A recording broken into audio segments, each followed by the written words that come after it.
സ്തോത്രം. ക്രിസ്തുയേശുവിൻ്റെ അതിപരിശുദ്ധ നാമത്തിന് മഹത്വമുണ്ടാകുമാറാകട്ടെ. ഇന്ന് ഈ ഉപവാസ പ്രാർത്ഥനയിൽ സംബന്ധിക്കുന്ന എല്ലാവർക്കും വേഗം വരുന്നവനായ ക്രിസ്തുയേശുവിൻ്റെ ധന്യമായ നാമത്തിൽ സ്നേഹവന്ദനത്തെ അറിയിക്കുകയാണ്. ഒരിക്കലും നമ്മൾ പ്രതീക്ഷിക്കുന്നതല്ല, എന്നാലും സമയത്തിലും അസമയത്തിലും ഒരുങ്ങിയിരിക്കണമെന്ന് കർത്താവിൻ്റെ വചനത്തിലുള്ളതുപോലെ ഉപവാസ പ്രാർത്ഥനയിൽ ഓരോ ദിവസവും ഓരോരുത്തർക്കായിട്ട് ശുശ്രൂഷ വിഭാഗിച്ചു കൊടുത്തിട്ടുണ്ട്. എല്ലാവരുടെയും ശുശ്രൂഷ സഭയ്ക്ക് അനുഭവിച്ച് വളർച്ച പ്രാപിപ്പാൻ വിവിധ തരത്തിലുള്ള ഭക്ഷണം എല്ലാവരും ഭക്ഷിച്ച് പാനം ചെയ്ത് വളരുവാൻ ആഗ്രഹിച്ചുകൊണ്ട് ആ കാര്യം ചെയ്തിരിക്കുകൊണ്ട് ദൈവം നമ്മെ അതിൽ കൂടി തന്നെ നടത്തട്ടെ. ഇന്നിപ്പോൾ ഈ സമയത്രയും ഉള്ളതുകൊണ്ട് കർത്താവിൻ്റെ ദാസൻ അല്പസമയം ശുശ്രൂഷിക്കണമെന്ന് പറഞ്ഞു.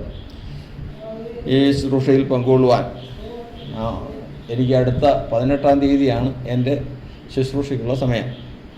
എന്നാൽ കഴിഞ്ഞ ദിവസം എനിക്ക് തുടർച്ചയായിട്ട് ഇരിക്കാൻ ഇത്രയും കാലത്തെ പോലെയല്ല ഇരിക്കാനൊരു ബുദ്ധിമുട്ടുണ്ട്. അതിന് ചില ശാരീരികമായിട്ടുള്ള ബലഹീനതകളും പ്രശ്നങ്ങളുമുണ്ട്. അങ്ങനെ ഞാൻ ഇരിക്കുമ്പോൾ ദൈവം ആരാധനയിൽ സംബന്ധിക്കണം എന്ന് കഴിഞ്ഞ രാത്രി ഏകദേശം ഒരു ഒന്നരയായെന്ന് തോന്നുന്നു. അതങ്ങനെ ആലോചനയുണ്ടായി, അത് പോയേ പറ്റൂ എന്നുള്ളത് പറഞ്ഞപ്പോൾ നാം തന്നെ തുടർച്ചയായിട്ട് ദിവസം ഇരിക്കാൻ വയ്യ. ഞാൻ 21 ദിവസവും ഒരു വർഷത്തിൽ 3 പ്രാവശ്യം 21 ദിവസം 10 ദിവസം അങ്ങനെയൊക്കെ ഇരുന്ന് 365 ദിവസമുള്ള ഒരു വർഷം 130 ദിവസം വരെയും 135 ദിവസം വരെയും ഉപവാസം പ്രാർത്ഥനയുമായിരുന്ന വർഷങ്ങളുണ്ട്. അതെനിക്ക് ഏറ്റവും ഇഷ്ടമുള്ളതും എൻ്റെ ലക്ഷ്യവും അതുതന്നെയാണ്. ഇപ്പം അത്രയും അങ്ങോട്ട് പറ്റുന്നില്ല, എന്നാൽ തന്നെ അതിനുള്ള സാഹചര്യങ്ങൾ ഒക്കുന്നില്ല. എന്നിരുന്നാലും കർത്താവ് പറഞ്ഞു പോകണം. അപ്പോൾ പോകുന്ന കർത്താവാണ് പറഞ്ഞതെങ്കിൽ എൻ്റെ ശരീരത്തിൻ്റെ അസ്വസ്ഥതകളൊക്കെയും കർത്താവ് തന്നെ നോക്കും, അതിൻ്റെ ക്രമീകരണം കർത്താവ് തന്നെ വരുത്തും. അങ്ങനെ രാവിലെ കടന്നു വരാൻ വണ്ടി ഞങ്ങളുടെ ഇല്ലായിരുന്നു. വേറൊരാളുടെ വണ്ടി കടം മേടിച്ച് വരാനും അങ്ങനെ ഈ പ്രാർത്ഥനയിൽ സംബന്ധിക്കാനും ഇത്രത്തോളമായിരിക്കാനും കർത്താവ് കൃപ നൽകി. ദൈവം ഉപവാസത്തിലും പ്രാർത്ഥനയിലും കൂടി തൻ്റെ സഭയ്ക്ക് നൽകുന്ന അനുഗ്രഹങ്ങൾ വളരെയാണ്.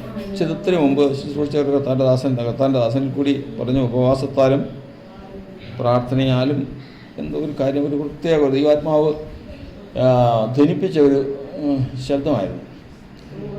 ഉപവാസത്തോടു കൂടി തന്നെ ആയിരിക്കുന്നവർക്ക് അത് പല കാര്യങ്ങളും തങ്ങൾ ഉദ്ദേശിക്കാത്ത കാര്യങ്ങൾ സാധിക്കാനിടയായിത്തീർന്നു. കർത്താവ് ഇസ്രായേലിന് പ്രമാണം കൊടുക്കുമ്പോൾ പ്രകാരം പറഞ്ഞു, നിങ്ങളെ കൊണ്ടുവന്ന് നിങ്ങളെ ഈ മരുഭൂമിയിൽ കൂടി നടത്തുന്നത് എന്തിനാണെന്നറിയാമോ? പിൽക്കാലത്ത് നിങ്ങൾ നന്മ ചെയ്യേണ്ടതിന് വേണ്ടിയിട്ടാണ്. നിങ്ങൾക്ക് പിൽക്കാലത്ത് നിങ്ങൾക്ക് നന്മ ചെയ്യേണ്ടതിന് വേണ്ടിയിട്ട് നിങ്ങൾ അറിയാത്ത മന്ന കൊണ്ട് നിങ്ങളെ പോഷിപ്പിച്ചു. അപ്പോൾ മന്ന കഴിക്കുമ്പോൾ ഓർത്തുകൊള്ളണം, മന്ന ഭക്ഷിക്കുമ്പോൾ ഇത് ഒരു ദിവസത്തേക്കല്ല, പിന്നെയോ പിൽക്കാലത്തേക്കൊരു നന്മ ഇതുകൊണ്ടുണ്ട്. അതാണ് ദൈവത്തിൻ്റെ വചനത്തിൽ കാണുന്ന ഏറ്റവും വലിയൊരു മർമ്മം ഉപവാസത്തെ സംബന്ധിച്ചുള്ളത്. കാരണം എന്തെന്നാൽ ഉപവാസവും പ്രാർത്ഥനയുമായി ഈ ദിവസങ്ങൾ ഇപ്പോൾ 10 ദിവസമുണ്ട്. ഇപ്പോൾ 2ാം ദിവസം കഴിയാൻ പോവാം. ഇനി 8 ദിവസം ശേഷിക്കുന്നുള്ളൂ. ഈ 10 ദിവസം മറ്റൊരു ചിന്തയുമില്ലാതെ അന്യ സംസാരമോ പുറത്തു നിന്നുള്ള ഭക്ഷണമോ ഇല്ലാതെ ഈ തിരുവചനം കൊണ്ട് മാത്രം ഈ 10 ദിവസം കഴിച്ചാൽ നിശ്ചയം ദൈവത്തിൻ്റെ വചനം പറയുന്നത് പിൽക്കാലത്തൊരു നന്മയുണ്ട്. അത് മാറ്റമില്ലാത്ത ദൈവത്തിൻ്റെ വചനമാണ്. അതാണ് ആ ആവർത്തന പുസ്തകം 8-ാം അധ്യായം വായിക്കുമ്പോൾ നമുക്കറിയാം, പിൽക്കാലത്ത് നിനക്ക് നന്മ ചെയ്യേണ്ടതിന് നീ അറിയാത്ത മന്ന കൊണ്ട് നിന്നെ പരിപോഷിപ്പിച്ചു. ഇന്ന് ഈ ഉപവാസ പ്രാർത്ഥനയിലും നമ്മൾ ഈ 10 ദിവസം ഉപവാസം പ്രാർത്ഥനയുമായിരിക്കുമ്പോൾ നമ്മൾ ഈ മന്ന കൊണ്ട് തന്നെ നിലനിൽക്കുവാൻ കർത്താവിൻ്റെ ആത്മാവ് സഹായിക്കുമാറാകട്ടെ. കാരണം അങ്ങനെ നിലനിന്നാൽ നമുക്കൊരു നന്മ ദൈവം ഒരുക്കിയിട്ടുണ്ട്. ദൈവത്തിൻ്റെ വചനത്തിൽ നമ്മൾ കേൾക്കാനിടയായി തീർന്നു, ഇതാകുന്നു എനിക്കിഷ്ടമുള്ള ഉപവാസം. തലയെ വേഴത്തെ പോലെ കുനിക്കുക, പിന്നെ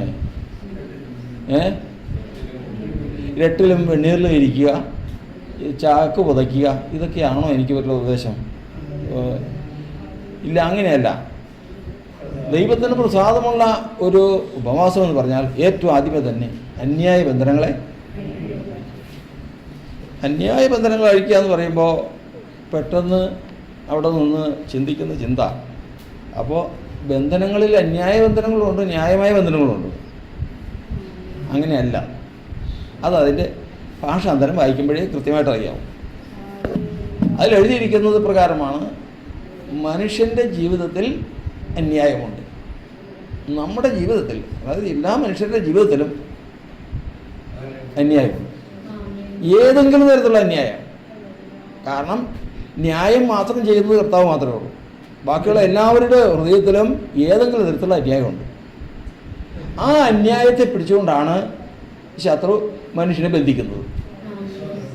അതാണ് അപ്പോസ്തലന്മാർ കൈവച്ചപ്പോൾ പരിശുദ്ധാത്മാവ് ലഭിച്ചു. അപ്പോൾ ഒരുത്തൻ, ശീമോൻ എന്ന് പറഞ്ഞ ഒരുത്തൻ കുറച്ച് പൈസ കൊണ്ടുവന്നു, കുറച്ച് ദ്രവ്യം കൊണ്ടുവന്നതിന് ശേഷം പറഞ്ഞ്, ഈ പൈസ കയ്യിലിരിക്കട്ടെ.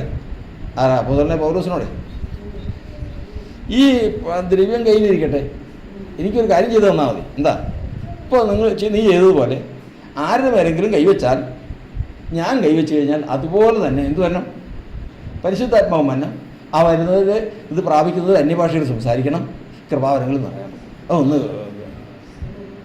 അപ്പോൾ അപ്പോസ്തലനായ പൗലോസ് പറഞ്ഞ്, ഇതെന്താണെന്നറിയാവോ? ഇത് ദൈവത്തിൻ്റെ ദാനമാണ്. മനുഷ്യവംശത്തിന് അവർ അർഹിക്കാത്ത ഒരു ദാനം. അത് എന്താ? എല്ലാവരും തനിക്ക് ഉള്ളത് കൊടുക്കും. ദൈവം തന്നത് എന്താ? ദൈവം തൻ്റെ ആത്മാവിനെയാണ്. എല്ലാവരും തനിക്ക് ഉള്ളതിനെ കൊടുക്കുന്നത്.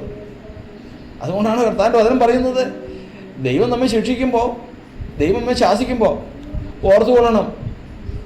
കർത്താവിൻ്റെ വചനത്തിൽ പ്രാരംഭത്തിൽ നമ്മൾ പഠിക്കുന്നത്, നിങ്ങളുടെ മാതാപിതാക്കളെ ശിക്ഷിച്ചത് ഓർത്തുകൊള്ളണം. മാതാപിതാക്കളെ ശിക്ഷിച്ച് ഓർത്തുകൊള്ളണം, നിങ്ങളുടെ ദൈവം നിങ്ങളെ ശിക്ഷിക്കുന്നത് ഓർത്തുകൊള്ളണം. ഇത് രണ്ടും കൂടെ കൂടി. ദൈവം ശിക്ഷിക്കുമ്പോൾ നിങ്ങൾ മുഷിയരുത്. നിങ്ങളുടെ അപ്പൻ നിങ്ങളെ എങ്ങനെയാണ് ശിക്ഷിച്ചേ? അപ്പൻ ഒന്നിരിക്കുക, മകനെ എങ്ങനെയാണ് ശിക്ഷിക്കുന്നത്? തെറ്റ് കണ്ടാൽ ശിക്ഷിക്കുമ്പോൾ ചെയ്ത് തന്നെയാണ്. ഒരു ദിവസം അപ്പൻ ഒരു വയലിൽ നിന്ന് വന്ന് ഇരിക്കുക, ആകെ വേർത്തൊലിച്ചിരിപ്പുണ്ട്. ആരൊക്കെയോ ഇച്ചിരി പൈസയുടെ കടം മേടിച്ച പൈസ കൊടുക്കണമെന്ന് പറഞ്ഞു. അങ്ങനെ ആരൊക്കെയായിട്ട് ഇച്ചിരി മുഷിഞ്ഞാൽ വന്നിരിക്കുന്നത്. അന്നേരമാണ് പുതിയ 2 നോട്ട് ബുക്ക് മേടിക്കണമെന്ന് പറഞ്ഞ് മോനങ്ങ് കയറുന്നത്. അപ്പനെ തിരച്ച് ശല്യപ്പെടുത്തിയപ്പോൾ അപ്പം പെട്ടെന്ന് ദേഷ്യപ്പെട്ട് ഒരു വടിയെടുത്ത് അവൻ 2 എണ്ണം കൊടുത്തു. അതെന്തിനാ? നോട്ട് ബുക്ക് മേടിക്കണമെന്ന് പറഞ്ഞതിന് അങ്ങനെ പറയാൻ ചെയ്യേണ്ട കാര്യമുണ്ടോ?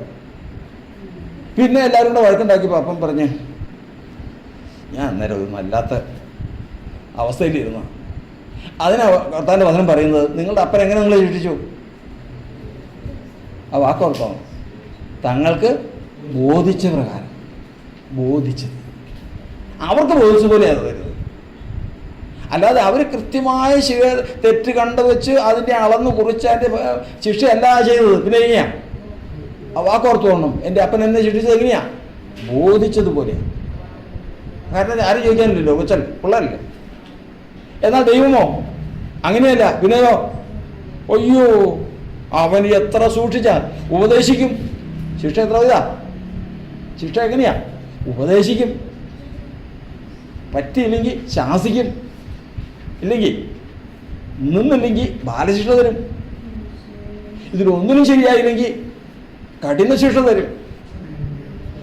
എന്നിട്ടും നിന്നില്ലെങ്കിൽ, അത്ര കനത്തതായ പാപത്തിലകപ്പെട്ടു പോയെങ്കിൽ പ്രാണൻ രക്ഷപ്പെടണം, അതിന് വേണ്ടിയിട്ട് മരണശിക്ഷ തരും.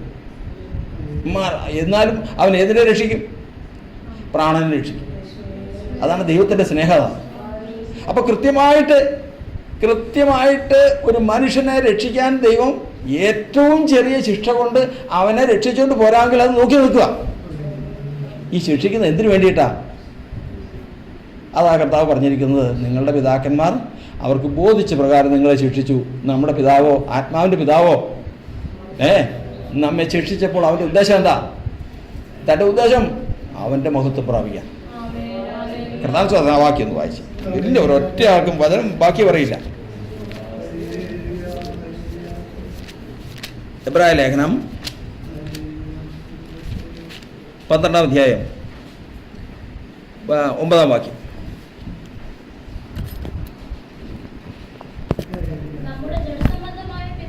നമ്മുടെ ജഡസംബന്ധമായ പിതാക്കന്മാർ നമ്മെ ശിക്ഷിച്ചപ്പോൾ നാം അവരെ വണങ്ങിപ്പോന്നുവല്ലോ. ആത്മാക്കളുടെ പിതാവിനെ നമ്മൾ ഏറ്റവും അടങ്ങി അവരെ ശിക്ഷിച്ചെങ്ങനെയാ? ആ വാക്ക് മറന്നു പോകരുത് ഇനിയെങ്കിലും നിങ്ങൾ. നമ്മുടെ ജഡപ്രകാരമുള്ള പിതാക്കന്മാരെ ശിക്ഷിച്ചെങ്ങനെയാ എന്ന് പറഞ്ഞേ? അവര് കുറെ കാലം കുറെ കാലം എന്ന് പറഞ്ഞു കഴിഞ്ഞാൽ കുറേ കാലം എന്ന് പറഞ്ഞു കഴിഞ്ഞാൽ കുറേ കാലം എന്ന് പറഞ്ഞാൽ എങ്ങനെയാണ്? ഇച്ചിരി പ്രായമായി കഴിഞ്ഞാൽ അവൻ എന്തെങ്കിലും തിരിച്ചു പറയുന്നതിന് കഴിഞ്ഞാൽ ശിക്ഷയങ്ങ് നിർത്തും. കുറച്ച് കാലം തങ്ങൾക്ക് ബോധിച്ച പ്രകാരം. എന്നാൽ ഇവനോ, ദൈവമോ എന്തിനു വേണ്ടിയിട്ടാ? നമ്മുടെ ഏത് പ്രാപിക്കണം? അവന്റെ വിശുദ്ധി പ്രാപിക്കാൻ. ഞാൻ വിശുദ്ധനായിരിക്കാൻ, നിങ്ങളും വിശുദ്ധരായിരിക്കും. അപ്പൊ അവൻ അടിക്കുമ്പോ, അവൻ ശിക്ഷിക്കുമ്പോ, അതാണ് കൊരിന്ത്യർ ലേഖനത്തിൽ പറയുന്നത്. എന്താ അറിയാമോ? കൊരിന്ത്യർ ലേഖനത്തിൽ പറയുന്നിരിക്കുന്നത്, ഇത് അറിയുന്നവൻ മടങ്ങി വന്ന് അവനെ സന്തോഷിപ്പിക്കുന്നതുവരെയും അവനും ദുഃഖത്തിലാണ്. ആരാ? ശിക്ഷിച്ച പിതാവും ദുഃഖത്തിലാണ്. അതുകൊണ്ടാണ് കൊരിന്ത്യർ ലേഖനത്തിൽ നമ്മൾ വായിക്കുന്നത്, എന്നാൽ ദുഃഖിതനായവനല്ലാതെ എന്നെ സന്തോഷിപ്പിക്കുന്നത് ആര്? ഞങ്ങളൊരു വീട്ടിലിരിക്കുക. ഒരു വീട്ടിലിരിക്കുമ്പോൾ ഒരു അപ്പൻ മകളെ ഏതോ ഒരു കാര്യത്തിന് ശരിക്കും 2 അടിയും കൊടുത്തു. ഞങ്ങൾ ഒരുമിച്ച് കണ്ടോണ്ടിരിക്കുക. എനിക്കും വിഷമം തോന്നി. കുറച്ച് കരഞ്ഞ് കഴിഞ്ഞപ്പോൾ എല്ലാവരും ഞങ്ങൾ മാറിയിരിക്കുക. ഞങ്ങൾ പിന്നെ സംസാരത്തിലൊക്കെയും ആ മൂകതയും ദുഃഖവും തളങ്ങിട്ട് നിൽക്കുക. ഈ അടിച്ച അപ്പനാണെങ്കിൽ പിന്നെ മിണ്ടുന്നുമില്ല, സംസാരിക്കുന്നുമില്ല. സംസാരത്തെ ഉണ്ട്, പക്ഷേ തെളിവില്ല, മുഖം വല്ലാതിരിക്കുന്നു. കാരണം കുഞ്ഞിനെ അതുപോലെ ശിക്ഷിക്കാൻ, അതുപോലെ അടിക്കേണ്ട കാര്യമില്ലായിരുന്നു അദ്ദേഹത്തിനുണ്ടായിരുന്നു. കുറച്ച് നേരം കഴിഞ്ഞു, 10 മിനിറ്റ് കഴിഞ്ഞ്, 20 മിനിറ്റ് കഴിഞ്ഞ്, അരമണിക്കൂർ കഴിഞ്ഞപ്പോഴത്തേക്കും ഈ കൊച്ച് ഒരു 2ാം ക്ലാസ്സിൽ പഠിക്കുന്ന കൊച്ചാണ്. ഈ കൊച്ചിൻ്റെ കൊച്ചൊരു ഇതിൽ ഹാർഡ് ബോർഡിൽ ഒരു കടലാസിൽ വെൽക്കം ഡാഡി എന്ന് പറഞ്ഞ് എഴുതിക്കൊണ്ടു. കൊച്ച് ഇത് എഴുതിക്കൊണ്ട്, അതായത് ഞാനത് അംഗീകരിച്ച് എൻ്റെ നന്മയ്ക്ക് വേണ്ടിയിട്ടാണെന്ന് അതിൽ മുഴുവനുണ്ട്. അപ്പം പൊട്ടിക്കരഞ്ഞു പോയി. 2 കെട്ടിപ്പിടിച്ച് സന്തോഷത്തിലാണ്. എന്നാൽ ഈ ശിക്ഷിക്കപ്പെട്ട കൊച്ച് അന്ന് വിഷമത്തോടെ കിടന്നുറങ്ങി. പിറ്റേ ദിവസം നോക്കി അതിന്നേരവും വിഷമം തീർന്നില്ല.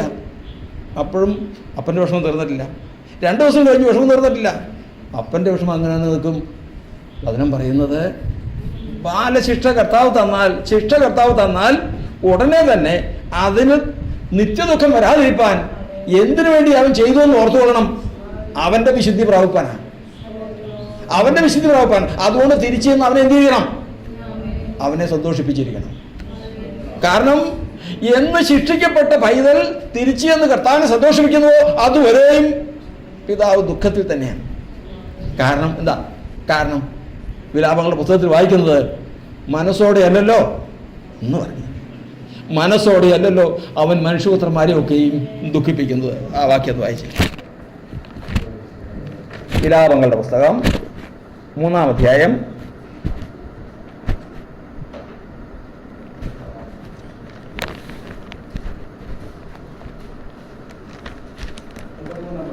13-ാം വാക്യം. മേൽ മുതലൊന്ന് തന്നെ കാത്തിരിക്കുന്നവർക്കും 25 മുതലൊക്കെ വായിച്ചേ. 25 മുതൽ തന്നെ കാത്തിരിക്കുന്നവർക്കും തന്നെ അന്വേഷിക്കുന്നവർക്കും യഹോവ നല്ലവനാണ്. യഹോവയുടെ രക്ഷയ്ക്കായിട്ട് എങ്ങനെ കാത്തിരിക്കണം? മിണ്ടാതെ കാത്തിരിക്കണം. അതൊക്കെ ഒരുപാട് അർത്ഥങ്ങളുള്ളതാ. ബാല്യത്തിൽ നുകം ചുമക്കുന്ന ഒരു പുരുഷനല്ല. ബാല്യം കുഞ്ഞുങ്ങളായിരിക്കുമ്പോൾ തന്നെ ശിക്ഷ അനുഭവിക്കണം. അതൊരു പുരുഷന് നല്ലതാണ്. അവനത് അവന്റെ മേൽ വെച്ചിരിക്കുകൊണ്ട് അവന്റെ മേൽ വെച്ചിരിക്കിയാൽ അവൻ തനിച്ചു മൗനമായി അവൻ അത് അവന്റെ മേൽ വെച്ചു. അവനെന്ന് പറഞ്ഞാൽ ആരാ? ദൈവം. അവന്റെ മേൽ എന്ന് പറഞ്ഞാൽ പൈതലിന്റെ മേൽ എന്ത് വെച്ചു? ബാക്കിയല്ലേ ബാല്യത്തിൽ എന്ത് നോക്കണം? അപ്പോ പിതാവ് ദൈവമാണ് വെച്ചിരിക്കുന്നത്. ദൈവം ഏതെങ്കിലുമാണ് വെച്ചിരിക്കുന്നത്. എന്താണ് വെച്ചിരിക്കുന്നത്? മുഖമാണ് വെച്ചിരിക്കുന്നത്.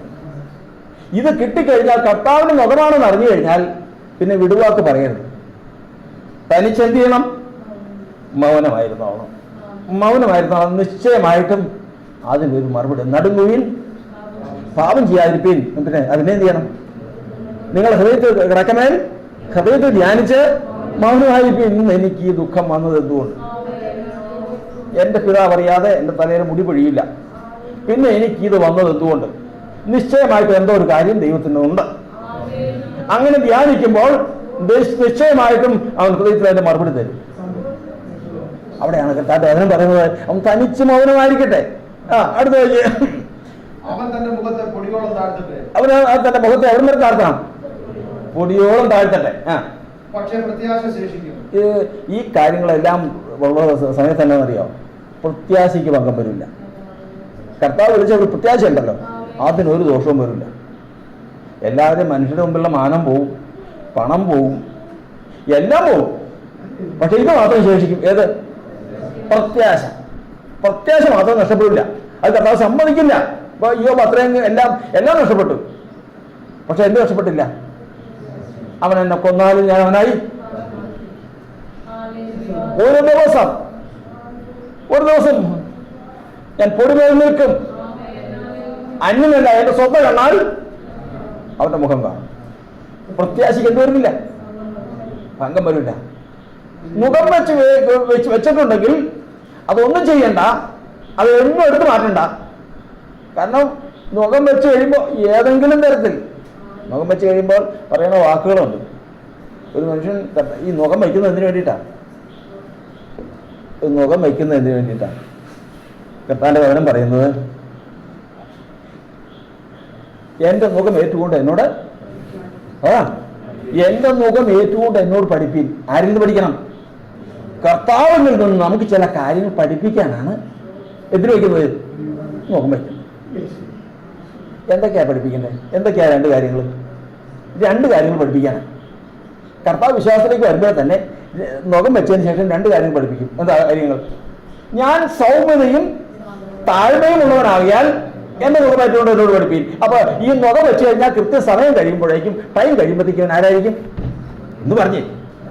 സൗമ്യനും മര്യാദയ്ക്കാണ് കർത്താവ് സാധനം. കർത്താവ് മുഖം അങ്ങ് വെക്കുക. അവിടെ ഒന്ന് പുറത്തേക്കിറങ്ങി സഹോദരന്മാരെങ്ങനെ ഇരിക്കുന്നു നോക്കട്ടെ എന്ന് വിചാരിച്ചാ വന്നത്. സഹോദരന്മാരെങ്ങനെ നോക്കട്ടെ എന്ന് വിചാരിച്ചു വന്നപ്പോഴത്തേക്കും ഒരു മിസ്രൈമിനും ഇസ്രായേലിനും തമ്മിൽ വഴക്കുണ്ടാകും. നേരെ ചെന്നിച്ച് ഒരടി കൊടുത്ത് ആള് മരിച്ചുപോയി. മിസ്രൈമിൽ മരിച്ചുപോയി. ഉടനെ തന്നെ കുഴിയിട്ട് അവിടെ ആളെ മൂടി. ആരാര്യ? മോശയുടെ കാര്യ. വേദപുസ്തകത്തിൽ എഴുതിയിരിക്കുന്നത്, പഴയ നിയമത്തിൽ ഈ ഭൂമിയിൽ ഏറ്റവും സൗമ്യനാരാ? മോശ. അവൻ ചെയ്ത് പണി തന്നെ ഒരടിക്ക് ഒരാളെ കൊന്നു കുഴിച്ചിട്ടു. സൗമ്യനല്ല. സൗമ്യനാക്കാൻ പോവാ. കർത്താവ് ചെയ്തു അങ്ങ് വെച്ചു കൊടുത്തൊരു മുഖം. പിറ്റേ ദിവസം മുഖത്തുണ്ടായി, കാര്യം പുറത്തായെന്ന് മനസ്സിലായി, ഓടി. എവിടെ പോയി രക്ഷപ്പെടണം? അങ്ങനെ വിദ്യാഭ്യാസത്ത് പോയി പാർക്കാൻ കൂടെ നടക്കുക. മനുഷ്യനാണെങ്കിൽ പറഞ്ഞാൽ മനസ്സിലാവും ഇത് എന്താ. ആടിന്റെ പുറകെ നടന്ന എങ്ങനെ ഇരിക്കും? ആടിന്റെ കൂടെ നടന്നു കഴിഞ്ഞാൽ എത്ര വർഷമാണ്? 40 വർഷം. ഇപ്പൊ വയസ്സെത്രയായി? 80. 40 വർഷം കഴിഞ്ഞ് 40 വർഷം കഴിഞ്ഞ് കർത്താവ് മുഖം വെച്ച് വീണ്ടും 40 വർഷം 80 വയസ്സായി വന്നു. ഇപ്പൊ അവൻ ആരാന്നറിയാവോ? ആരാ? ഭൂലോകത്തിലുള്ളത് ഏറ്റവും സൗമ്യം. കർത്താവ് സൗമ്യം. അപ്പോ കർത്താവ് മുഖം വയ്ക്കുന്നത് എന്തിനു വേണ്ടിയിട്ടാ? സൗമ്യനാകാനാ, താഴ്മയുള്ളവനാകാനാ. അതിനു വേണ്ടിയിട്ടാണ് ഈ നുക വെച്ചു കൊടുക്കുന്നത്. ഈ നുക ഏറ്റു കഴിഞ്ഞാൽ സൗമ്യത ചെയ്തു കഴിഞ്ഞാൽ ഉള്ള സൗമ്യനായി കഴിഞ്ഞാൽ ഒട്ടേ വേണ്ട. സൗമ്യനായ സെഫന്യാവിന്റെ പുസ്തകം 3-ാം അധ്യായത്തിൽ നമ്മൾ വായിച്ചല്ലോ. 3-ാം അധ്യായമാണോ 2-ാം വാക്യമാണോ? 2-ാം അധ്യായം. സെഫന്യാവിന്റെ പുസ്തകം 2-ാം അധ്യായം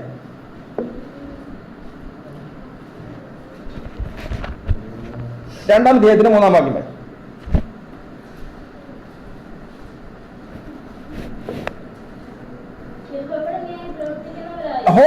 ന്യായം പ്രവർത്തിക്കാൻ. ന്യായം എത്രയുണ്ട്? സ്വന്തം ന്യായമുണ്ട്, ദൈവത്തിന്റെ ന്യായമുണ്ട്. എല്ലാവർക്കും അവരവരുടേതായ ന്യായമുണ്ട്. എല്ലാവർക്കും അവരവരുടേതായ ന്യായമുണ്ട്. പക്ഷെ നമ്മളെ വിളിച്ചേക്കുന്ന ആരുടെ ന്യായം പ്രവർത്തിക്കാനാ? ദൈവത്തിന്റെ ന്യായം പ്രവർത്തിക്കാനാ. എനിക്കൊരു ന്യായമുണ്ട്, ദൈവത്തിനൊരു ന്യായം. എൻ്റെ ന്യായമാണ് കണ്ടത്. എന്താ? വഴക്കുണ്ടാക്കുകയാണെങ്കിൽ വഴക്കുണ്ടാക്കുക. ഒരു പാസ്റ്റർ പറഞ്ഞ പോലെ ഒരാളെ ഒന്ന് വഴക്കുണ്ടാക്കാൻ വന്നു. വഴക്കുണ്ടാൻ വന്ന് അയാൾ തല്ലി, ഞാൻ തടുത്തു. അപ്പോൾ അടുത്ത ആൾ ചോദിച്ച്, എന്നിട്ട് പിന്നെ അയാൾ 3 ദിവസം ഹോസ്പിറ്റലിൽ കിടന്നത് എന്താ? പാസ്റ്റർക്കൊന്നും പറ്റിയില്ലല്ലോ. പാസ്റ്റർ അയാൾ തല്ലിയത് തടുത്തതേ ഉള്ളൂ, പക്ഷെ അയാൾ 3 ദിവസം ആശുപത്രിയിൽ കിടന്നു. അതെന്താ? അപ്പം ആ തടുത്തത് അതെന്നാ തടുക്കല? അപ്പോൾ ഇവിടെ വര വെക്കതേ സ്വന്തം ന്യായത്തിൽ ജീവിക്കുന്നവരുണ്ട്, ശുശ്രൂഷകർ തന്നെയുണ്ട്, വിശ്വാസികൾ തന്നെയാ. സ്വന്തം ന്യായത്തിൽ ജീവിക്കുന്നവരുണ്ട്. അതാണ് പറയുന്നത് അന്യായങ്ങളെ അഴിക്ക്. ആ കഥ ഒന്ന് ഇവിടെ മാറ്റി വയ്ക്കാനാ.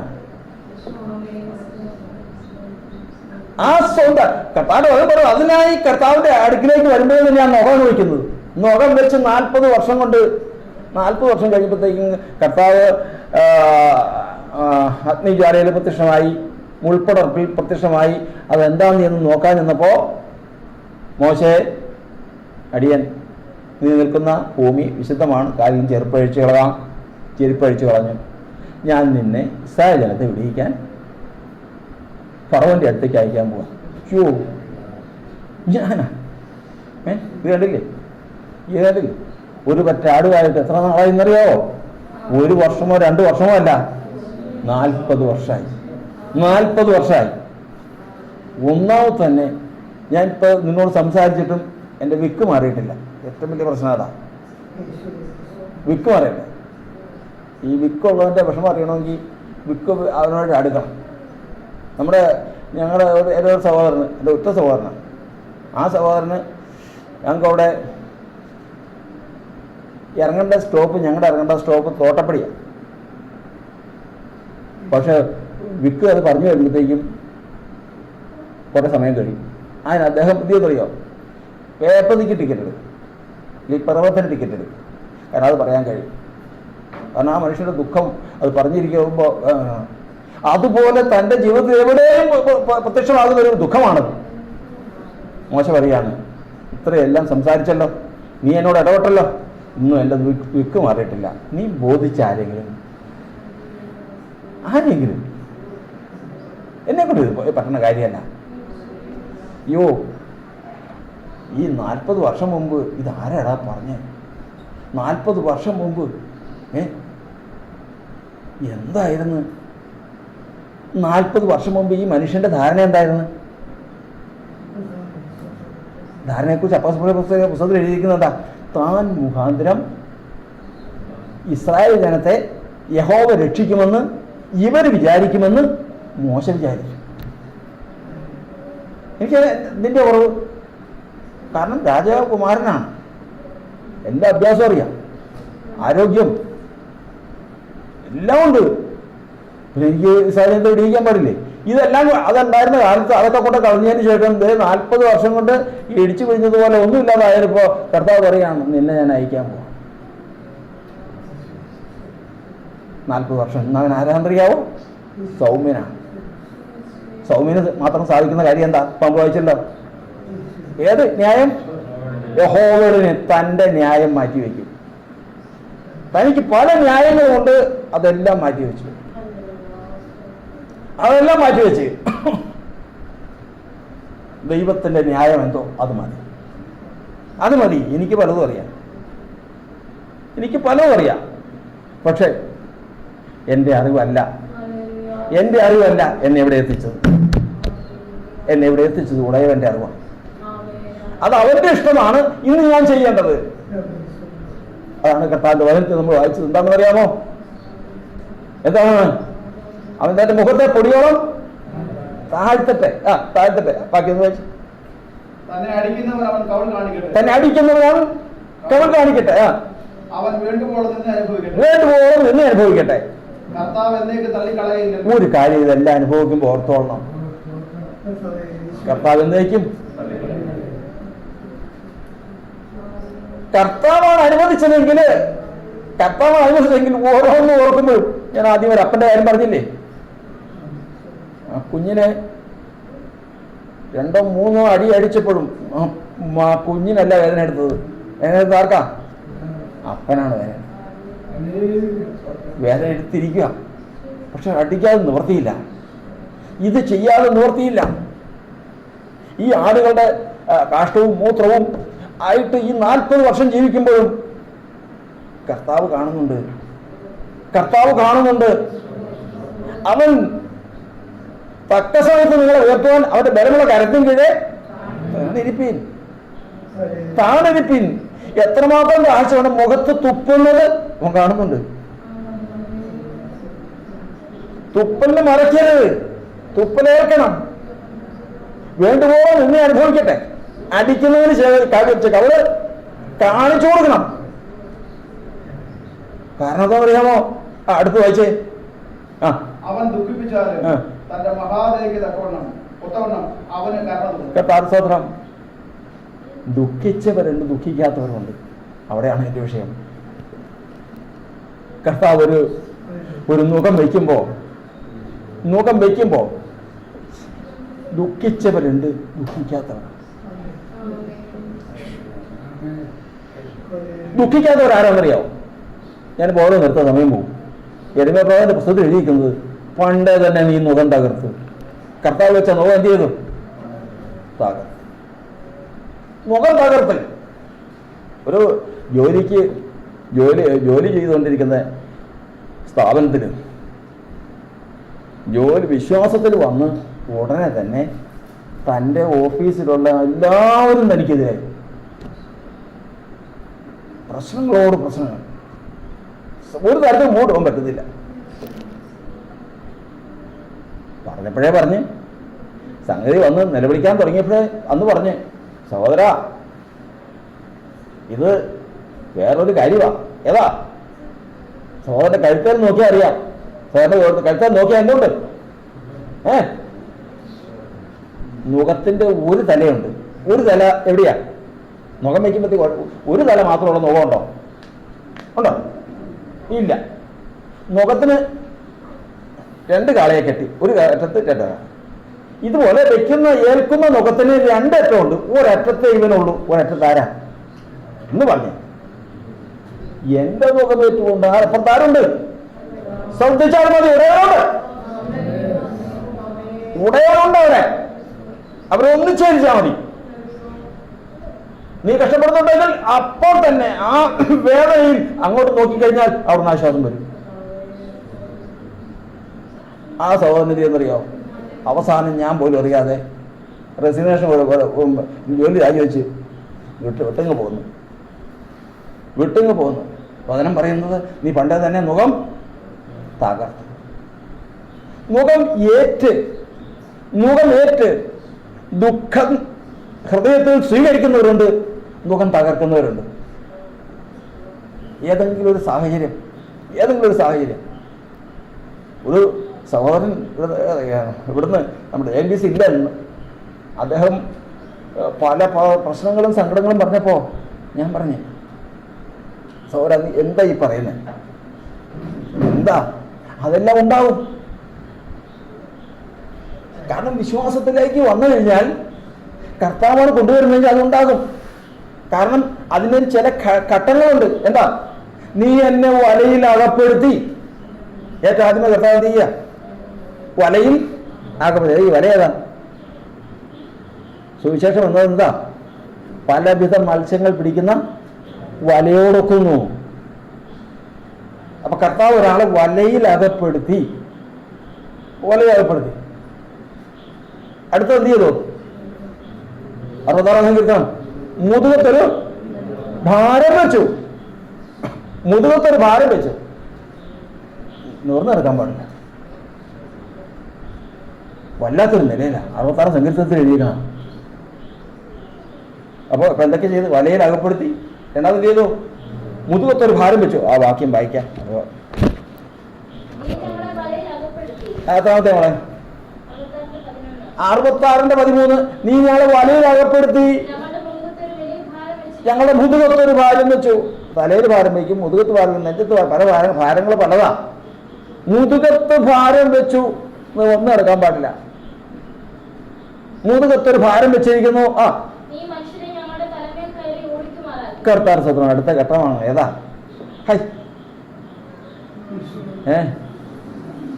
ഒരു സഹോദരി കുറച്ച് നാൾ മുമ്പ് ഞാനൊരു ഭവനത്തിൽ ചെല്ലുമ്പോൾ ഇങ്ങനെ നിന്നെടുത്ത് നിന്ന് കറങ്ങുക. അവർ ഒരു കാര്യം ഉണ്ടായിട്ടില്ല, എന്തോ എടുക്കാനായിട്ടില്ല, എന്തോ ഒരു ഓർമ്മയില്ല. ഞാൻ ചോദിച്ചു എന്ത് പറ്റി?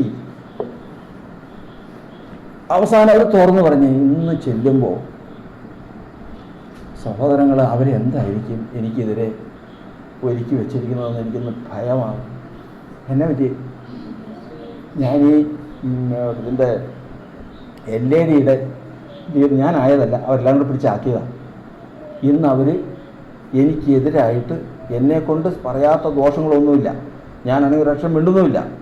ഇന്ന് എന്തോ കാര്യങ്ങൾ പറഞ്ഞ് വിഷയം ഉണ്ടാക്കിക്കോ. ഇന്ന് എനിക്ക് ചെല്ലാൻ നോക്കിയില്ല. കാരണം അതിലൊരാളുടെ ഭർത്താവ് ഇന്ന് എന്താ എൻ്റെ നേരെ പറയുന്നതെന്ന് അറിയാൻ പാടില്ല. ഉറക്കമില്ല. ഇങ്ങനെ ആവാ സൗകര്യം ഇങ്ങനെ അങ്ങ് പിടിച്ച് തലയിൽ പിടിച്ചിട്ട് നിൽക്കുക. അത്രയല്ലേ ഉള്ളൂ. സങ്കീർത്തനം എടുക്കാൻ പറഞ്ഞു. സങ്കീർത്തനം എടുത്ത് വായിച്ചോന്ന് ചോദിച്ചു. ആദ്യം എന്ത് ചെയ്ത്? ഘട്ടം മറന്നു പോകരുത്. ആദ്യം എന്ത് ചെയ്ത്? വലയിൽ അകപ്പെടുത്തി. വചനത്താൽ സുവിശേഷത്തെ പിടിച്ച്. രണ്ടാമത്തെ മുതുകത്ത് ഭാരം വെച്ച്. മൂന്നാമത്തെ ഘട്ടമായതാ മനുഷ്യരെ തലവേൽ കയറി ഓടിക്കുമാറാക്കി. സഭയിലേക്ക് ചെല്ലുമ്പോഴും വിശ്വാസത്തിൽ പോകുമ്പോഴും ഒറ്റ ഓർമ്മയുള്ളൂ, ഇന്ന് ദൈവമേ ജാതികളായിരിക്കുമ്പോൾ ഇത്രയും ദ്രോഹിക്കുന്ന മനുഷ്യരില്ല. ഇതിൻ്റെ അകത്ത് വന്നതിന് ശേഷം ദ്രോഹിക്കുന്ന മനുഷ്യരുടെ ഒരംശം ജാതികളായിരിക്കുമ്പോൾ ദ്രോഹിക്കുന്നവരില്ല. എന്താണ് പിതാവേ? എന്താണ് ദൈവമേ? വചനമറിയാത്തവൻ എന്തിരിഞ്ഞ് തൻ്റെ വഴിക്ക് പോകും. വചനമറിയാവുന്നവൻ കേറട്ടെ, ചെയ്യട്ടെ. ഒരു ദിവസമുണ്ട്. ഏത് ദിവസം? വായിച്ചോ. അടുത്ത ഘട്ടം തീർന്നിട്ടില്ല. തലമേൽ കയറി കഴിഞ്ഞാൽ അടുത്ത തീയിലും വെള്ളത്തിലും കൂടി കടക്കേണ്ടി വരും. തീയിൽ കൂടി കടക്കേണ്ടി വരും, വെള്ളത്തിൽ കൂടി കടക്കേണ്ടി വരും. ദൈവമേ, അറ്റത്ത് കർത്താവ് ഒരു കാര്യം ഒരുക്കി വെച്ച് നോക്കുക. എന്താ? ഉറക്കെ പറഞ്ഞേ. സമൃദ്ധി. ഇത് മുഴുവൻ അനുഭവിച്ചിട്ടുണ്ടോ? അവന്റെ മഹാദേക്കൊത്തവണ്ണം അവന് കരുണ തോന്നും. അവൻ എത്ര ദുഃഖിച്ചാലും അവന്റെ മഹാദയ അവൻ ഈ അനുഭവിക്കുന്നത് മുഴുവനും അനുഭവിക്കുന്നതിനേക്കാൾ കൂടുതൽ അവൻ കണ്ടുകൊണ്ടിരിക്കുക, അവൻ അറിഞ്ഞുകൊണ്ടിരിക്കുക. അതുകൊണ്ടാ പറഞ്ഞ നിന്റെ ഭാരം കർത്താവിന്റെ മേൽ വെച്ചു കൊള്ളുക. ദൈവം ഇഷ്ടപ്പെട്ട ആരെങ്കിലും കഷ്ടം അനുഭവിക്കുന്നവൻ നന്മ ചെയ്തുകൊണ്ട് തന്റെ പ്രാണനെ വിശ്വസിച്ചിട്ട് അതിന്റെ വീടിന് തീ പിടിച്ചപ്പോഴത്തേക്കും വീട്ടിലെ അമ്മച്ചി ആ വീടിന്റെ ഗ്രഹനാഥ ഓടി അകത്തി എന്ന് ഇതോട് സാധനം പാവങ്ങളാ. എത്രയുള്ള ഒരു ടിന്ന് എടുത്ത് തൊട്ടയൽപക്കത്ത് ഓടിക്കൊണ്ടുപോയി അവരെ ഏൽപ്പിച്ചു. ഇതൊന്നും ഇവിടെ വെച്ചോളാം, ഇതൊന്നും ഇവിടെ വെച്ചോളാം. കാരണം ഇത് മുഴുവൻ പോയി. എത്ര പോയാലും തൻ്റെ സമ്പാദ്യം മുഴുവൻ കാലങ്ങളിലെ സമ്പാദ്യം ചുരുട്ടി ഇതിനകത്തുണ്ട്. അത് വിശ്വസ്തനായ ഒരാളുടെ കൊണ്ട് ഏൽപ്പിച്ച. ഇതുപോലെയാ വിശ്വാസത്തിൽ വന്നു കഴിഞ്ഞാൽ, തീ പിടിച്ചാൽ, മനുഷ്യർ തലേ കയറി കഴിഞ്ഞാൽ, തീ പിടിച്ചാൽ, പെരുവെള്ളം കവിഞ്ഞു വന്നാൽ ഓടിക്കൊണ്ടുപോയി ഇതെന്ത് ചെയ്യണം? ഏതെന്ത് വില കൂടിയതാ പ്രാണൻ. ആ പ്രാണനെ എവിടെ കൊണ്ട് ഏൽപ്പിക്കണം? കർത്താവിനെ ഏൽപ്പിക്കണം. കർത്താവേ, ഞാൻ ഏതായാലും ഇത് അനുഭവിക്കാൻ തന്നെ തീരുമാനിച്ചു. നീ എന്നെ വലയിൽ അകപ്പെടുത്തിയതല്ലേ? നീയല്ലേ ഇതിന്റെ കാരണം? എന്റെ മുഖത്ത് ഭാരം വെച്ചത് നീയല്ലേ? അതെ. ഇവരെല്ലാവരും എന്റെ തലയിൽ കയറിയപ്പോ നീ ഉണ്ടായിരുന്നില്ല? ഉണ്ട്. ഞാൻ വെള്ളത്തിൽ കൂടെയും തീ കൂടെ കിടന്നു നീ ഉണ്ടായിരുന്നില്ല? ഉണ്ട്. അതെ, ഈ പ്രാണനെ പിടിച്ചോ, ബാക്കി ഞാൻ അനുഭവിക്കാൻ തയ്യാറാണ്. ഇതാ മഹാദയുള്ളവൻ. ഓ ഹല്ലേലൂയ! മഹാദയും കരുണയുള്ളവൻ തന്റെ കയ്യിൽ സൂക്ഷിച്ചു തന്നിരിക്കുന്ന പ്രാണനോടുകൂടി എന്തിലേക്ക് കൊണ്ടുവന്നു? സമൃദ്ധിയിലേക്ക് കൊണ്ടുവന്നു.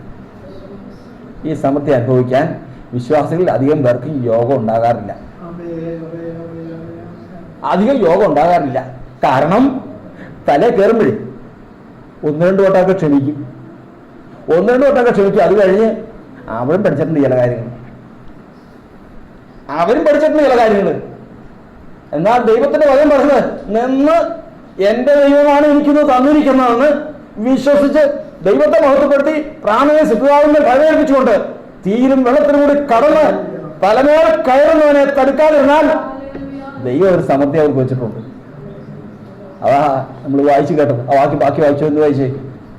അവൻ ദുഃഖിപ്പിച്ചാലും അവന് മഹാവേഗത്തവണ അവനോട് കരുണ തോന്നും. ഇത്രയും നിനക്ക് വ്യസനം ഉണ്ടായല്ലോ, ഇത്രയും ദുഃഖം ഉണ്ടായല്ലോ, ഇതിങ്ങനെ ചെയ്യാൻ ആർക്ക് മനസ്സില്ല എന്ന് പറഞ്ഞ് കർത്താവിന് മനസ്സുണ്ടായിട്ടല്ല. പിന്നെയോ കർത്താവിന് അന്നത്തിന്റെ മനസ്സില്ല. പിന്നെയോ ഒരു സമൃദ്ധിയിൽ നീ എത്തിച്ചേരണമെങ്കിൽ ഇതിൽ കൂടി കടന്നുപോയേ പറ്റും. അപ്പൊ അവിടെ നിന്ന് കർത്താവിന്റെ വചനം നമ്മൾ പറയുന്നത്, ഈ മുഖം തകർത്തതിന് ശേഷം തന്റെ ന്യായത്തിൽ മുമ്പോട്ട് പോകുന്നതിനെ സംബന്ധിച്ചാണ് പറയുന്നത്. മുട്ടുകളെ മടക്കുമ്പോൾ ഏറ്റവും ആദ്യം മാറ്റി വെക്കേണ്ടത് അതാ. നിന്റെ കയ്യിലുള്ള എന്ത് മാറ്റണം? അന്യായം മാറ്റണം. ന്യായമല്ലാത്ത കാര്യങ്ങൾ നിന്നിലുണ്ട്. കർത്താവിന് സ്തോത്രം. കർത്താവ് നിന്റെ ഗുണത്തിനായിട്ട് ചിലരെ നിന്റെ തലമേൽ കയറാൻ അനുവദിച്ചപ്പോ നീ നിന്റെ സ്വന്തം ഭുജം ഉപയോഗിച്ച് അവരെ പുറത്തിറക്കി. സ്വന്തം ഭുജം. കാരണം വിശ്വാസത്തിൽ വന്നിട്ട് ഞാൻ പറഞ്ഞിട്ടുണ്ട് എന്നറിയാമോ? പിശാചിനെ ഇറക്കാനിരിക്കുക. ഇറങ്ങിപ്പോന്നൊക്കെ പറഞ്ഞ് ചൂടായി 12 1 മണി കഴിഞ്ഞ് പാസ്റ്റർ വാച്ചത് നോക്കണ്ട്, ഇറങ്ങിപ്പോകുന്നില്ല. അവസാനം പാസ്റ്റർ പറഞ്ഞു യേശുക്രിസ്തുവിനകത്ത് ഇറങ്ങിപ്പോ. പല പേരും വന്നു പോയില്ല. സമയം കഴിഞ്ഞപ്പോൾ പാസ്റ്റർ പറഞ്ഞു ഞാനാ പറയുന്നത് ഇറങ്ങിപ്പോയ. കുറച്ചു നേരം കഴിഞ്ഞപ്പോൾ പിശാച് വാച്ചവനെയും കാണുന്നില്ല. കാരണം എന്താ പറയാ, ഇതിന് വരുന്നതിന് മുമ്പ് പാസ്റ്റർ കുത്തുകേസിന്റെ പ്രതിയാ. ഈ പാസ്റ്റർ ഞാനാ പറയാന്ന് പറഞ്ഞപ്പോ ഇത് ശകലം ബോധം ഉണ്ടായിരുന്നേ. അവൻ കേട്ട് ഇവൻ ഉപവാസം വന്നിരുന്നതിന് ശേഷം അന്യായ ബന്ധനങ്ങളെ അഴിക്കാതെ ഉപവാസപ്രാർത്ഥന വന്നിരുന്നതിന് ഈ അന്യായം കയ്യിലിരിക്കുമ്പോ ഉപവാസം വന്നിരുന്ന എന്ത് ചെയ്യും? ഇന്ന് ദൈവം പ്രസാദിക്കുന്ന ഒരു ഉപവാസ പ്രാർത്ഥനയായി തീരുവാൻ ജീവിതത്തെ അന്യായം അങ്ങോട്ട് നീക്കാം. ആ അന്യായ ബന്ധനം അങ്ങോട്ട് കഴിക്കാം. കർത്താവിന് സ്തോത്രം. കാരണം അതുപോലെ ഒരു അന്യായ ബന്ധനത്തിലാണ് ശീമോൻ. ആ ശീമോൻ, അതാണ് കർത്താവിന്റെ ദാസൻ അപ്പോസ്തലനായ പൗലോസ് പറഞ്ഞത്, ദൈവത്തിന്റെ ദാനം പൈസ കൊടുത്ത് മേടിക്കാമെന്ന് നീ വിചാരിച്ചുകൊണ്ട് നിന്റെ ധനം നിന്നോടുകൂടെ നശിച്ചു പോകും. നീ അനീതിയുടെ പകയിലും. അപ്പോസ്തലന്റെ പുസ്തകം 1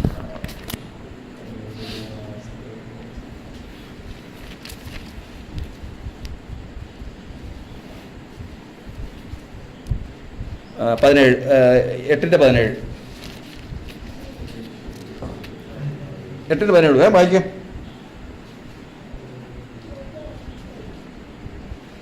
8-ാം അധ്യായത്തിലെ 17-ാം വാക്യം.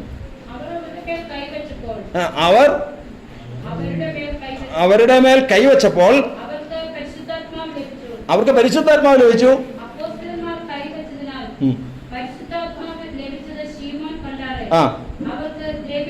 ദ്രവ്യം കൊണ്ടുവന്നു. ഞാൻ ഒരുത്തന്റെ മേൽ കൈവച്ചാൽ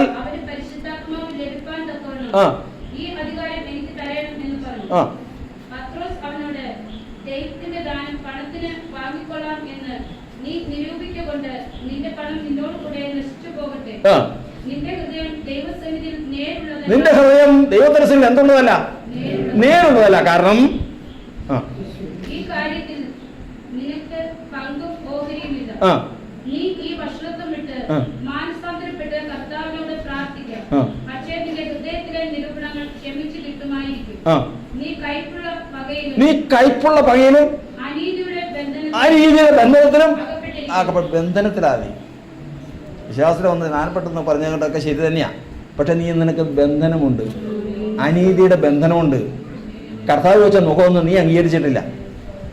കർത്താവ് സാഹചര്യം വെച്ച് നിന്നെ പലതും പഠിപ്പിക്കാനായിട്ട് കൊണ്ടുപോയപ്പോൾ അതിനപ്പുറം നിന്റെ കയ്യിൽ ഇരിപ്പുണ്ടായിരുന്നു. നിന്റെ കയ്യിലിരിക്കുന്ന മുഴുവൻ അനീതിയാണ്. അത് നീക്കിയിട്ട് വേണം ഉപവാസം ഇരിക്കാൻ.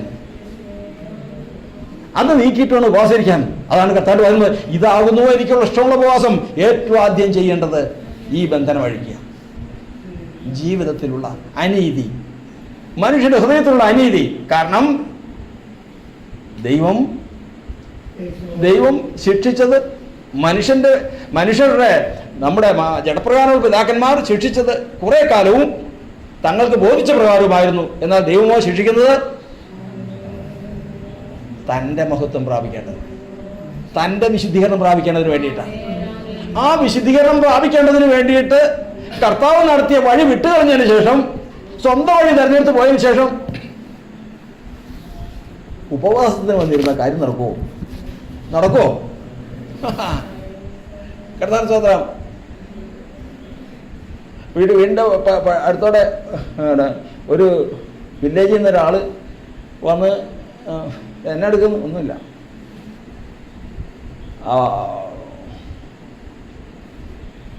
ഇതില് സർക്കാരിൽ നിന്ന് വാഴ നശിച്ചവർക്ക് ഒരു വാഴയ്ക്ക് 170 രൂപ വെച്ച് കൊടുക്കണ്ടെന്നോ. വാഴയുള്ളവർക്കും പോയവർക്കൊക്കെ മെച്ചം, അല്ലാതെ തന്നെ. അവസാനം പറഞ്ഞ് വിശ്വാസിയാണ്. സംഭവിച്ചതെന്ന് അറിയാം. സംഭവിച്ചത് ഇയാൾക്ക് വാഴയൊന്നുമില്ല, പക്ഷേ ഒരു 80 വാഴ പോയെന്ന് പറഞ്ഞ് പുള്ളിക്ക് കുറച്ച് കാശ് കിട്ടി. പുള്ളി അതുകൊണ്ട് പോയി ഒരു കറവ പശുവിനെ മേടിച്ച് കൊണ്ടുവന്ന്, നല്ല കറവ. കുറച്ച് ദിവസം കഴിഞ്ഞപ്പോഴത്തേക്കും അകിടങ്ങ് വീങ്ങി. പശുവിനേക്കാളും വലുതായി അകിട്. എന്നെ ശക്തനാക്കുന്ന മുഖാതെ ഞാൻ സകലത്തും മതിയാവെന്ന് പറഞ്ഞ് ഇടിച്ചു നിലവിളിച്ച് പ്രാർത്ഥിച്ച് പാസ്റ്റർ വെള്ളം തെളിച്ചു കൊടുത്ത് ഒരു മാറ്റമില്ല. ഒന്നുകൂടെ ഉച്ചയോടെ കൂടിയെങ്കിലേ ഉള്ളൂ. എന്ത് ചെയ്യും? പ്രധാന സ്തോത്രം. ആര് കേൾക്കാൻ?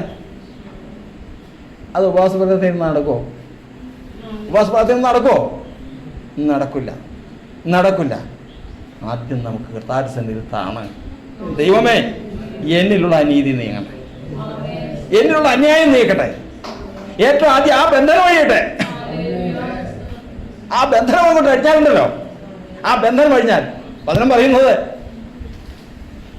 ബന്ധനം അഴിഞ്ഞിരിക്കാൽ നീ നീലനദി പോലെ ഒഴുകും.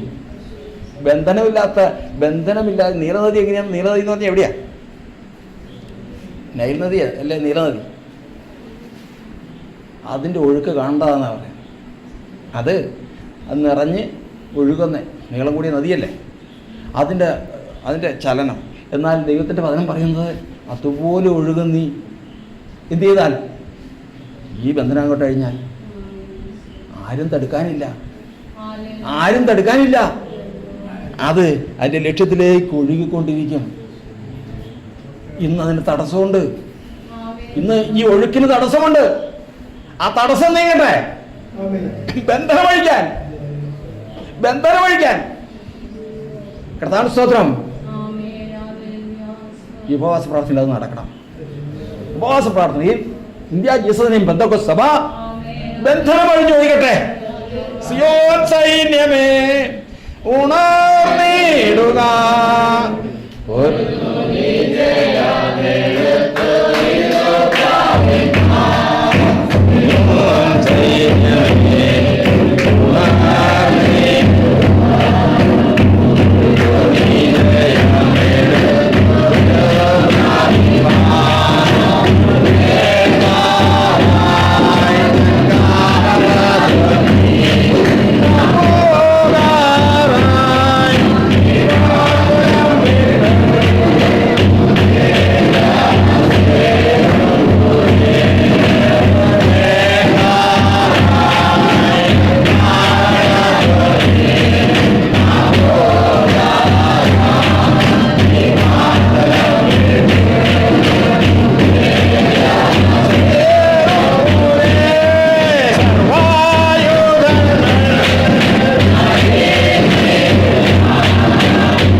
ആത്മീയ ജീവിതത്തിൻ്റെ ആരംഭം മുതൽ അവൻ ദൈവത്തിൻ്റെ മഹത്വം പ്രാപിക്കുന്നത് വരെയുള്ള ഘട്ടങ്ങളാണ് നാം ഇന്ന് ചിന്തിച്ചത്.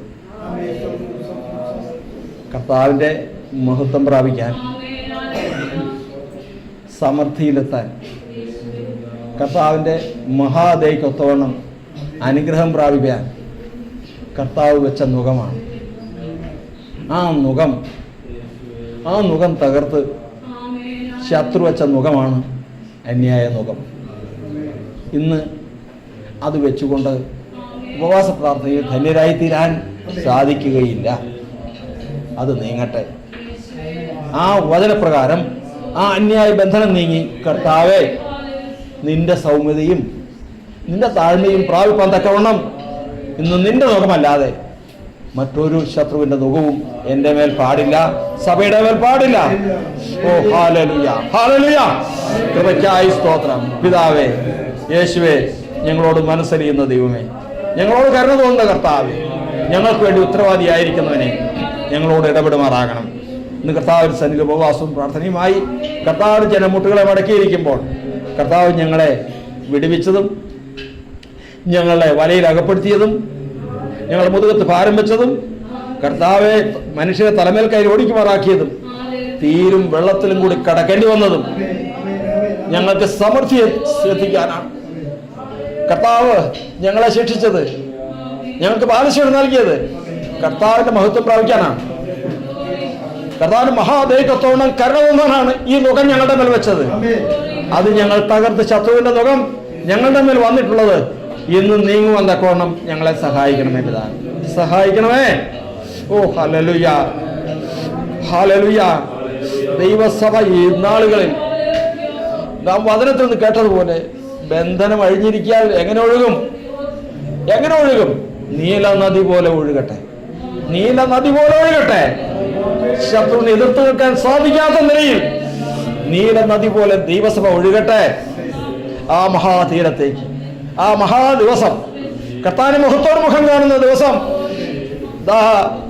ദൈവസഭയിൽ നടന്ന ഉപവാസ പ്രാർത്ഥനയിൽ കൂടി ക്രമീകരണം പ്രാപിച്ച ജീവിതങ്ങൾ ഒഴുകി കർത്താവിൽ എത്തിച്ചേർന്ന് അനുഗ്രഹം പ്രാപിപ്പാൻ ഇടവരുമാറാകട്ടെ. ശത്രു ജയിക്കുകയില്ല. സഭയെ കുറിച്ചുള്ള ദൈവിക ഉദ്ദേശത്തിൽ ദൈവം എത്തിക്കുക തന്നെ ചെയ്യും. ശത്രു ജയിക്കുകയില്ല. ദൈവസഭയിൽ കൂടി തന്നെ ക്രിസ്തു ആരെന്നും സത്യദൈവം ആരെന്നും ഈ ലോകത്തിന് ദൈവം വെളിപ്പെടുത്തുക തന്നെ ചെയ്യും. എല്ലാ ശത്രുക്കളും നീങ്ങി മാറും. ഇതാ മഹത്തായിട്ടുള്ള ഒരു ദിവസം കർത്താവ് വാഗ്ദത്തം ചെയ്തിരിക്കുന്നു. ഇന്ന് നീ ഞങ്ങളെ എങ്ങോട്ട് കൊണ്ടുവന്നിരിക്കുന്നു? സമൃദ്ധിയിലേക്ക് കൊണ്ടുവന്നിരിക്കുന്നു. ഇന്ന് ഞങ്ങൾ ഏതിലേക്ക് എത്തിച്ചിരിക്കുന്നു? ദൈവത്തിന്റെ മഹത്വത്തിലേക്ക് ഞങ്ങളെ എത്തിച്ചിരിക്കുന്നു. ഇന്ന് ഞങ്ങളെ എങ്ങനെ പരിഗണിച്ചിരിക്കുന്നു? അവൻ ഞങ്ങളെ ദുഃഖിപ്പിച്ചിട്ടും മഹാദയ്ക്കൊത്തവണ്ണം ഞങ്ങളോട് കരുണ തോന്നിയിരിക്കുന്നു. അപ്പനും മക്കളും തമ്മിലുള്ള വിഷയത്തിൽ ശത്രുവിന് എന്ത് കാര്യം? ഓ ഹല്ലേലൂയ. ഇന്നു കണ്ട മിസ്രൈമ്യരെ കാണുകയില്ല, ഇന്നു വന്ന കഷ്ടമീനി വരികയില്ല.